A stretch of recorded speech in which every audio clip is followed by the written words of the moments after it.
waxay ugu dambaysay arabsiyo shan 7 sano horteed bay ugu dambaysay 2010 bay ugu dambaysay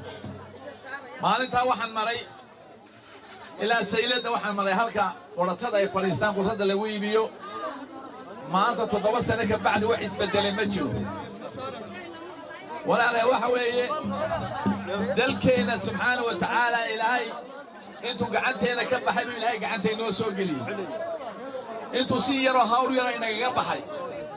oo jiba Soomaaliina qaaday ayaa khasaare nagu dhacay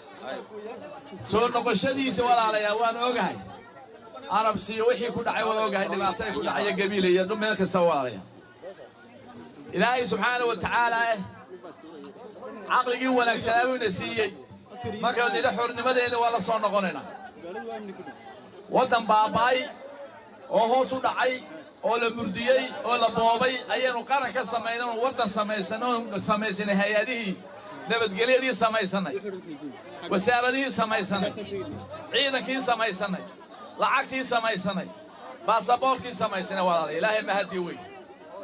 maanta walaal waxa weeye distoor baanu leenahay asxaabaynu sameeysan maanta walaalayaal waxa loo baahan yahay 26 sano ka bacdi waxa loo baahan yahay in wadanka markaan casri ka dhigno walaalayaal waxaan doonaynaa inaynu la walaalowdaan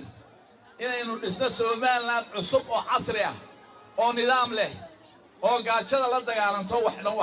aqoon la'aanta la dagaalanto walaal markii aanu hawshan bilownay waxa jirtay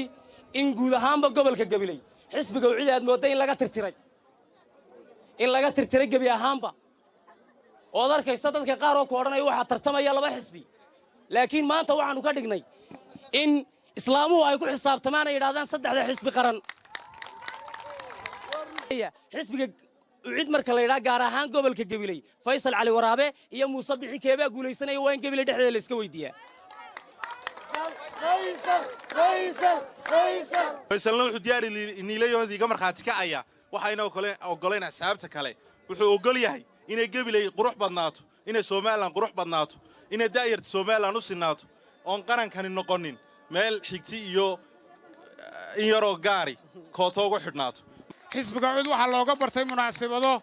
bilaa rabshada waayo waa xisbiga qarannimada Soomaaliland isagu hayo maanta labada xisbi ee wadanka ka jira waxay diyaar u yihiin rabshad iyo qalalaase iyo dagaalkii sokeeyay inay dalka ka ridaan laakiin xisbiga ku duuban maanta inaanay qarannimada Soomaaliland waxba noqon waa xisbiga cid gabagabadii waxaa halkaa ka hadlay musharaxa madaxweyne ee xisbiga cadaaladda iyo daryeelka Faysal Cali Xuseen waxaana ka mid ah hadaladiisii maanta waxa doonaysaa in dib u kala qaxno haddaba halkii maraysa maanta waxa jira dad maanta anu waxaan ahay musharax Soomaaliland baan ahay musharax ciidagalay iyo Sacad Muuse abtiyaashay ma yihiin ولكن واحد جرّك أورانيا طلع يا سعد موسى طلع يا هبر يونساي هذا واحد سعون ماشي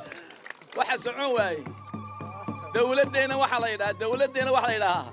دولتنا وحلا يلها والدولة استقبال يلها دولة ولا اعتراف وهي تصعد مسلم ولا اعتراف يا تهبر يونس ولا اعتراف يا